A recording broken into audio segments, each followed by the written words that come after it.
आज की हमारी जो स्टोरी है वो नीमगंज रेलवे स्टेशन की है। नीमगंज रेलवे स्टेशन का मैं बैक स्टोरी आपको बता देता हूँ कि यहाँ पे करीबन 100 जब अंग्रेजों का राज चलता था तब इस रेलवे स्टेशन पे गाड़ियाँ पलट गई थी और उस टाइम सैकड़ों लोग की जान चली गई। उसी ट्रेन में सैकड़ों लोग की जान चली गई थी। तब से वहाँ पे जो है 24 घंटे में खाली एक बार ट्रेन आता है, वो भी रात में 10 बजे। उस रेलवे स्टेशन पे कोई भी गाड़ी नहीं रुकती है, सीधा निकल जाती है। खाली एक ही स्टॉप है एक गाड़ी का, क्योंकि नीमगंज रेलवे स्टेशन से कुछ ही दूर आगे एक कुल देवी का मंदिर पड़ता है। तो उस रेलवे स्टेशन पे जितने भी उतरते हैं उसी मंदिर में दर्शन करने के लिए जाते हैं। और मंदिर जो है रेलवे स्टेशन से काफी दूर है, जंगल में। तो जितने भी पैसेंजर उतरते हैं वो जाते हैं मंदिर में दर्शन करने के लिए। और ये जिसके साथ हॉरर स्टोरी है उसका नाम था कमल और सिमरन। तो कमल की नई नई शादी हुई थी। तो कमल अपनी बीवी से बोलता है कि हमारी शादी हो गई है, अपनी शादी की हम शुरुआत अपनी कुल देवी का दर्शन करके करेंगे। तो सिमरन भी बोलती है ठीक है, दर्शन करने मैं भी चलूंगी। कमल को जो है इस रेलवे स्टेशन का सारा बात पता था, लेकिन वो सिमरन को कोई बात नहीं इस बारे में बताता है। तो सिमरन जो है इस रेलवे स्टेशन से एकदम अनजान थी। रात की ट्रेन आती थी जो कि अगर नॉर्मल टाइम पे उसका 10 बजे इस रेलवे स्टेशन पे स्टॉप था। अगर देरी दवारी कर दी तो रात को 12:30, 12, 11 ऐसे ही आती थी। तो उस दिन जिस दिन कमल यहाँ पे आने वाला था उस दिन इन लोग का ट्रेन 3.5 घंटा लेट हो जाती है। तो नॉर्मल इन लोग का टाइम था रेलवे स्टेशन पे आने का 10 बजे का, लेकिन उस दिन ट्रेन रात के 1:30 बजे आती है। ये दोनों उतरते हैं और इन दोनों के अलावा उस रेलवे स्टेशन पे कोई भी नहीं उतरता है। कमल पहली बार ऐसा एहसास कर रहा था, क्योंकि इसके पहले इसके मम्मी पापा आते रहे जाते रहे, कमल नहीं आता जाता रहा। कमल की नई शादी हुई थी, इसीलिए कमल को आना पड़ा इस बार कुल देवी पे दर्शन करने के लिए। तो दोनों लोग उतर जाते हैं और इन दोनों के अलावा इस रेलवे स्टेशन पे कोई नहीं उतरता है। रेलवे स्टेशन एकदम सुनसान। तो 2 मिनट बाद अपना ट्रेन निकल जाता है, झंडी वंडी दे देता है स्टेशन मास्टर। स्टेशन मास्टर अपना केबिन बंद करके निकलने जाता है, बोलता है चलो आप लोग भी निकलो, निकलो जल्दी। तो कमल की वाइफ सिमरन बोलती है अरे ऐसे में क्या हो गया, इतना जल्दी क्या है आपको। तो बोला ट्रेन जल्दी निकलो आप लोग। कमल को ये बात तो पता ही थी कि ये क्यों जल्दी कर रहा है, लेकिन सिमरन इस बात से अनजान थी। तो सिमरन बोलती है अभी कहाँ, सुबह में बस जाएगी कुल देवी के लिए, उससे पहले आपको रुकना ही रुकना है। तो स्टेशन मास्टर अपना चला जाता है और सिमरन को कुछ पता नहीं था। तो सिमरन बोलती है अब सुबह में 5:30 बजे बस जाएगी कुल देवी के लिए, तब तक यहीं पे 4 घंटे आराम करते हैं। कमल बोल तो देता है हाँ, लेकिन अंदर ही अंदर वो भी थर काँप रहा था। तो ये लोग जो है एक चादरा बिछा करके उसी रेलवे स्टेशन पे बैठे थे। तो अचानक से जो है झाड़ू मारते हैं ना लोग, जब आप रोड पे महता रहता है जो झाड़ू मारते हैं लकड़ी वाला, सट सट जो आवाज आने लगा उसको कमल को। तो कमल नोटिस कर रहा है कि थोड़ी दूर 20 कदम आगे एक लाइट जल रहा है, उसी जगह अपना मुंह उधर करके तो झाड़ू लगा रही थी लेडीज। तो सिमरन सोचती है कि क्यों ना इसी से चलकर बात करते हैं, कुछ मदद मांगते हैं, कहीं अगर आसपास में कोई रूम हो तो वहीं पे जाके आराम कर लेंगे 3-4 घंटा, और सवेरे का बस है ही है। तो सिमरन जो है उसके पास जाती है जो मार रही थी झाड़ू। तो सिमरन जाती है तो उसको आवाज देती है ओ आंटी, मतलब आंटी। तो इसको इग्नोर करती है, कुछ रिस्पॉन्स नहीं देती है। फिर दोबारा और कस के आवाज देती है सिमरन, फिर भी कोई रिस्पॉन्स ना आए उधर से।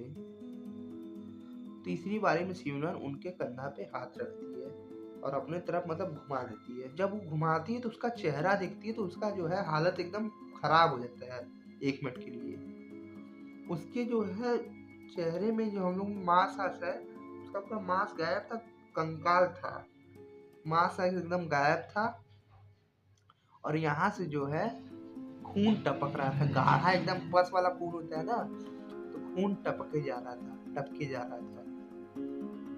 तो कस के चिल्लाती है, तो कमल जाता है उसको खींच करके उसका हाथ, इन लोग भागते हैं रेलवे स्टेशन के बाहर, चदरा मदरा वहीं पे छोड़ के बाहर जाते हैं। तो इन लोग नोटिस कर रहे हैं कि अजीबो गरीबो इंसान, किसी का मुंडी हाथ में है, किसी का एक हाथ कटा है, एक हाथ में पकड़ा है, दो लोग पेड़ से उल्टा लटक करके।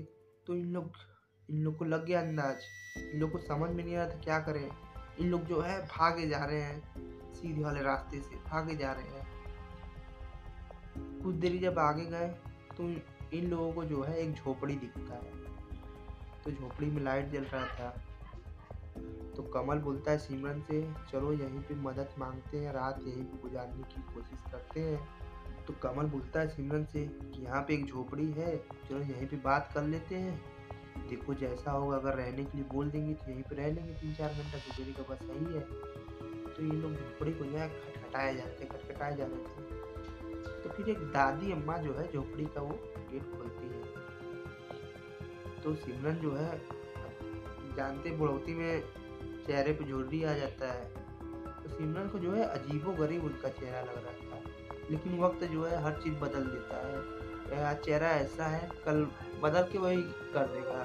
दादी क्या हम लोग आज यहाँ पे रह सकते हैं?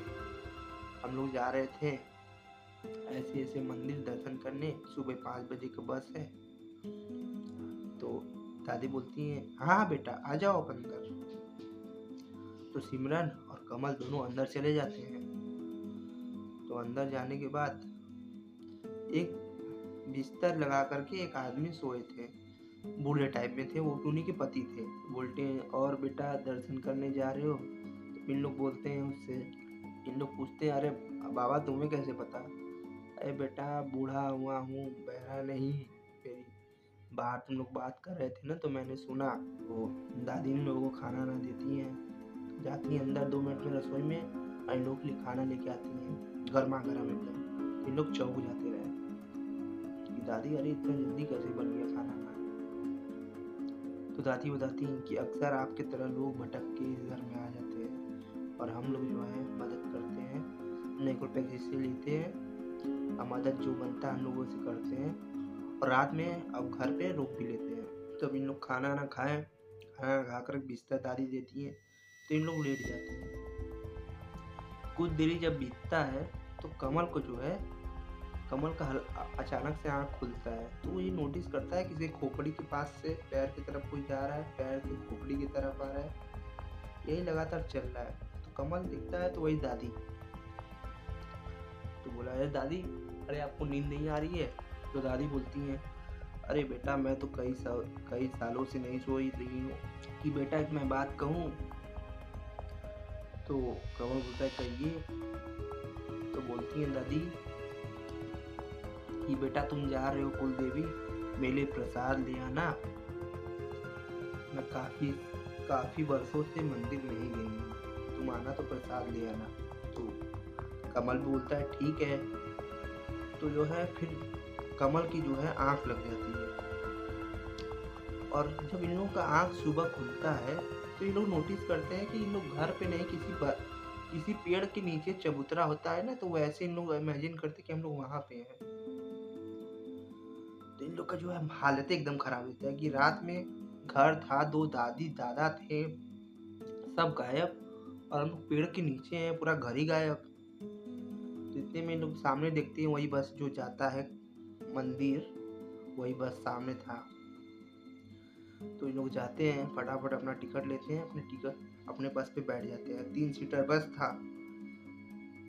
तो कमल की बीवी, पहले उसकी बीवी बैठ जाती है, फिर कमल, ये दोनों एक दूसरे को देख रहे हैं कि रात में साला हुआ तो हुआ क्या। तो उतने ही में एक लड़का आकर के तीसरे वाले सीट पे बैठ जाता है। तो कमल पूछता है जो उसके बगल में बैठता है कि भाई साहब आप इसी गांव में रहते हो? तो बोलता है हाँ मैं इसी गांव में रहता हूँ, मेरे पापा भी इसी गांव में रहते थे, यहीं का रहने वाला हूँ। तो कमल बोलता है कि यहाँ पे एक घर था, एक दादी दादा थे, यहाँ पे एक घर था। तो उतने में वो लड़का बताने लगता है कि आज से कुछ साल पहले यहाँ पे एक घर था, दादी दादा रहते थे। कोई भी उनके पास जाए तो वो उनकी मदद कर दे, खाना हो, पिलाना हो, रहना हो, रख लेते रहे। तो वो उतने में ही पूछता है कि आपको कैसे पता? तो अपना जो है रात का जो इसके साथ पूरा बीता रहा वो बता देता है इन लोगों को।